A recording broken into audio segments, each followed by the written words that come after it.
आमची पोरं लहान असताना 8-8 दिवस पोरांची नाही गाठ नव्हतं. आणि आता लोक इतके खाली गेलेत की माझ्या मुलीच्या अंगात कपडे कसे याच्यावर लोकांची कमेंट्स याच्यापेक्षा काय वाईट पाहिजे. आता 4 दिवसापासून माझ्या मुलीच्या अंगातल्या कपड्यावर लोकांनी बातम्या तयार केल्या.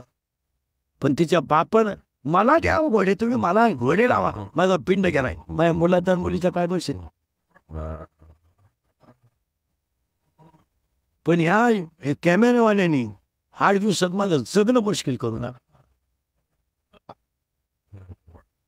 काय मला एक सांगा, मुलगी तुम्हाला आहे, तुमच्या मुलीच्या कपड्यावर एखाद्याने कमेंट्स केली, तुम्हाला काय वाटेल. आणि मुलीच्या साखरपुड्यात कपडे मुलीकडचे लोक घेतात, नवरदेवाकडचे घेतात का मुलीकडचे घेतात.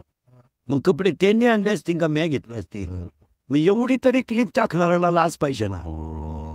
माणूस नालायक असावं पण किती. आणि त्याच्यामुळे मी आता काटाळलो मार. मी जवळजवळ आता 2-3 दिवसात टाकणार एक क्लिप आणि थांबून घेणार आहे. आता बस झाले 31 वर्ष लोकांच्या शिव्या खाऊन आयुष्यात सगळं चांगलंच केलं. आयुष्यात चांगलं पण त्याचं फळ माझ्यापर्यंत ठीक होतं की माझ्या घरादारापर्यंत जायला नव्हतं. माझ्यापर्यंत ठीक. मी आजही समर्थ आहे ना उत्तर द्यायला. मला अजून 2 वर्ष आयुष्य मी अजून आहे ना. पण कुटुंबापर्यंत गेल्यावर त्याच्यात मजा नाही. आणि याची अक्कल इंदुरीकरलाच आली पाहिजे. त्याने कीर्तनं बंदच केली पाहिजे. खरं आहे का खोटं आहे. तुम्ही काहीच बोल.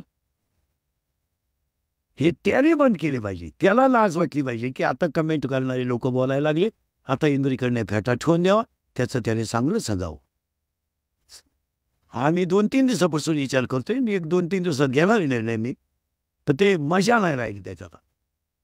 तुम्ही दुसऱ्याला काहीच बोलत.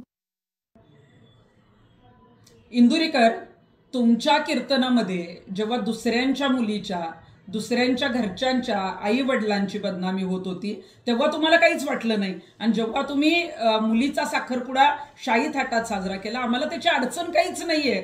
परंतु तुम्ही जेव्हा सांगता ना की साधं लग्न केलं तरी मुलं होतातच, किंवा कुणी वरात काढली, कुणाच्या मुलीच्या ड्रेसवर बोलता, अनेक वेगवेगळ्या गोष्टी बदनामीकारक बोलतात, तेव्हा तुमच्यावर बोललं गेलंय. आणि तुम्हाला जर आता वाटत असेल की तुमच्या घरापर्यंत हे लोक बोलले, तर तुमच्या घरापर्यंत बोलायचा लोकांचा संबंध नव्हता. जेव्हा तुम्ही दुसऱ्यांच्या घरावर बोललात तेव्हा तुमच्यापर्यंत हे लोक बोललेले आहेत. आणि तुम्हाला जर वाटत असेल ना की आता फेटा ठेवावा आणि हे बंद करावा, तर तो तुमचा डिसिजन आहे.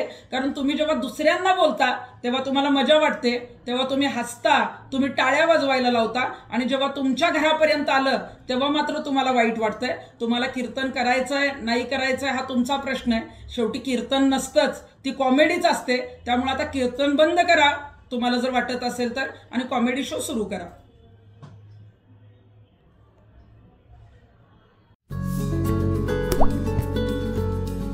आता जोकासू STP या अत्याधुनिक जॅपनीज तंत्रज्ञानाने सुसज्ज, quick installation, energy efficient, noiseless blowers, low maintenance या आणि अशा वैशिष्ट्यांनी परिपूर्ण जोकासू STP तंत्रज्ञान प्रकल्प उभारणीपासून ते विक्री पश्चात समाधानकारक सेवा देणारी, भारताबरोबरच परदेशात देखील प्रकल्पांची यशस्वी उभारणी करणारी company Deccan water treatment private limited.